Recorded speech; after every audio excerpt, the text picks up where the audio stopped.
항상 대한민국에 정확하고 빠른 소식을 알리기 위한 시스코크입니다. 구독과 좋아요는 영상 제작에 큰 힘이 됩니다. KF-21 전투기가 드디어 중국을 상대로 진면목을 보여주게 되었습니다. 지금 중국 인민해방군의 공군에서는 동해안 지역의 방공에 비상이 걸렸는데요. 그 이유는 KF-21 전투기가 기존에 경남 사천에서 시험 비행을 진행하던 걸 이젠 서해에서 비행을 진행하기 때문입니다. 중국과 한반도 사이에 서해에서 KF-21 전투기가 나타난다는 건데 중국 입장에서는 최신의 전투기가 자신들 앞바다에 비행을 진행한다는 게 꺼름직할 수밖에 없는데요. 그런데 이번에 KF-21이 기존의 경남 사천에서 서해 쪽으로 방향을 튼 이유가 있다고 하는데 이 소식을 듣자 많은 국가들이 KF-21에 손을 내밀었다고 합니다. 한 단계 진화를 앞둔 KF-21을 둘러싸고 어떤 움직임이 있는지에 대해 자세히 알아보겠습니다. 얼마 전 한국 공군에서는 KF-21 시제기들을 기존의 경남 사천에서 충남 서산 제20 전투비행단으로 일부 이전시키는 방안을 승인했습니다. 분당국은 시제기 일부와 개발 인력 100여 명이 서둘러 짐을 쌓이려면 9월 초부터 제20 전투비행단에서 실전 비행을 진행한다고 밝혔는데요. 제20 전투비행단은 최근 한미 공군이 군사훈련을 진행한 을지 자유방패와 연계해 5일간 24시간 실비행 훈련을 실시할 정도로 중요한 부대입니다. 한미 공군이 연합한 비행훈련은 5일간 120시간 연속해서 역대 최대 규모인 총 2,000여 소티를 창출해 전시작전 수행 능력을 신장시킬 계획인데요.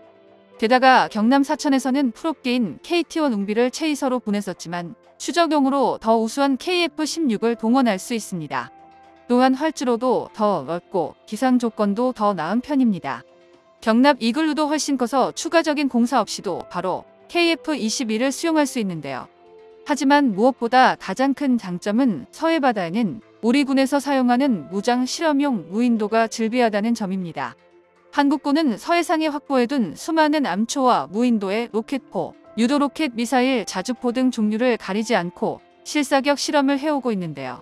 KF-21 역시 이곳으로 옮긴 중요한 이유 중 하나로 실사격이 언급되었습니다. 그런데 이를 두고 많은 국가들이 들썩이고 있는데요. 왜냐하면 당초 KF-21 개발 계획과는 다소 차이가 있기 때문입니다.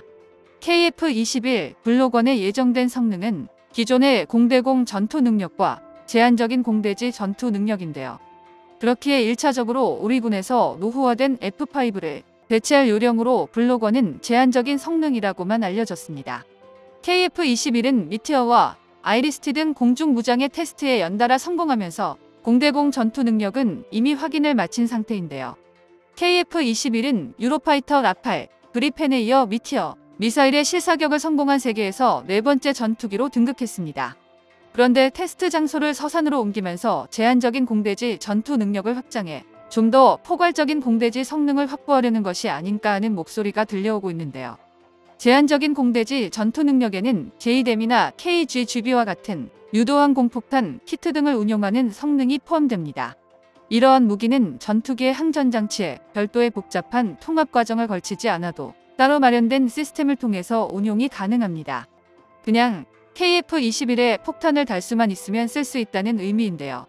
KF-21은 단거리와 중거리 공대공 미사일의 시험 발사를 완벽하게 성공하며 아시아 최강의 공대공 능력을 가지게 되었다는 것을 증명해냈습니다. 여기에 공대지 능력이 더해지면 그야말로 전천후 기체가 되는데요. 그렇기에 KF-21이 서산으로 이동한 것은 항전 장비와 연동되는 좀 더 고등한 수준의 공대지 무장을 탑재하기 위한 것으로 여겨지고 있습니다.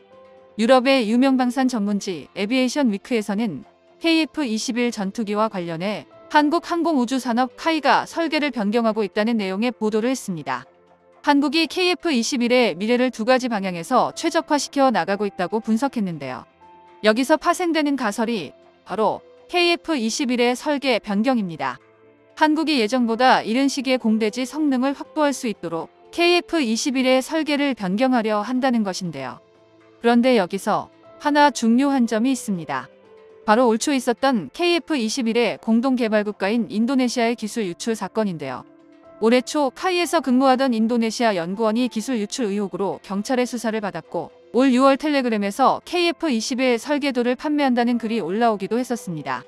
카이에서는 이제 인도네시아 연구진들이 싹 사라진 현 시점에서 기존보다 계획을 앞당겨 연구하지 않았던 성능을 첫 전력화 시점에서 확보하려는 것인데요. 만에 하나 인도네시아 연구진들이 기술 유출로 어느 정도의 이득을 보았고 그걸 바탕으로 다른 국가에 팔아 전투기를 만들어낸다고 하더라도 한국이 실제로 전력화하는 KF-21의 성능에는 미칠 수 없게 됩니다.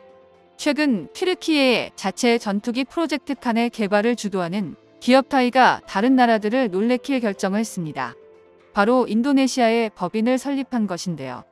튀르키예 우주항 공산업 타이는 공식 SNS 통해 현지 사무소의 설립 기념식 소식을 전했는데 양측 유력 인사들이 참여하여 지속적인 협력을 약속하는 모습을 보였습니다. 이를 지켜본 많은 우리 국민들은 분노하지 않을 수 없었는데요. 인도네시아가 칸 개발 프로젝트에도 조만간 합류할 것이라는 게 사실로 밝혀진 겁니다. 그리고 KF-21 전투기에서 유출된 기술들이 튀르키예에 갈 수도 있다는 게 점점 확신이 드는데요. 실제로 튀르키예는 여러 차례 인도네시아를 상대로 칸 프로젝트 참여를 권유한 적이 있었습니다. 튀르키예의 칸 전투기는 현재 가진 기술력의 부재로 인해 시제기 생산이 중단되었는데요. 다른 국가들에게 항공 엔진이나 기타 기술들의 도움을 청하고 있으나 쉽지가 않은 상태입니다. 이들의 목적은 5세대 전투기를 자체 제작한다는 것인데요. 한국의 KF-21 전투기보다 훨씬 늦게 시작했지만 말도 안 되는 속도로 시제기의 비행에 성공시키며 전 세계 이목을 주목시켰지만 가지고 있는 기술적 한계로 인해 좌절되고 있습니다. 인도네시아는 한국에게는 분담금이 없다며 결국 금액까지 까갔는데 이젠 튀르키예와의 계약을 한다는 것인데요. 게다가 최근 밝혀진 사실은 더욱 충격을 주고 있습니다. 한국이 KF-21 프로젝트의 다른 제3국을 공동개발에 포함시킬 시 인도네시아보다 높은 지분을 줄 수 없도록 복수 조항을 걸어놨기 때문인데요. 결국 KF-21에 발을 걸쳐두고는 자신들은 다른 국가에 손을 내밀고 있다는 겁니다. 타이가 인도네시아의 법인까지 설립한 것을 보면 양국의 논의는 이미 끝났을 겁니다. 하지만 인도네시아는 이미 너무 빨리 발톱을 드러냈는데요.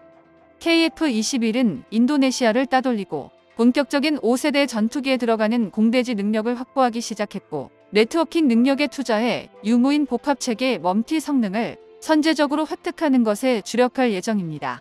즉 5세대 전투기 성능과 6세대에 들어가는 기술들을 개발하기 시작했다는 건데요.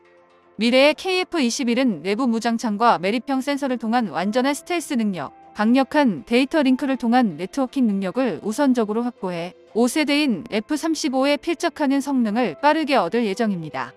그리고 인도네시아가 튀르키예와 손을 잡더라도 한국에서 핵심 기술들은 당연히 확보할 수가 없게 되며 공대지 능력이 없는 반쪽짜리 전투기마저도 완성하지 못할 것인데요.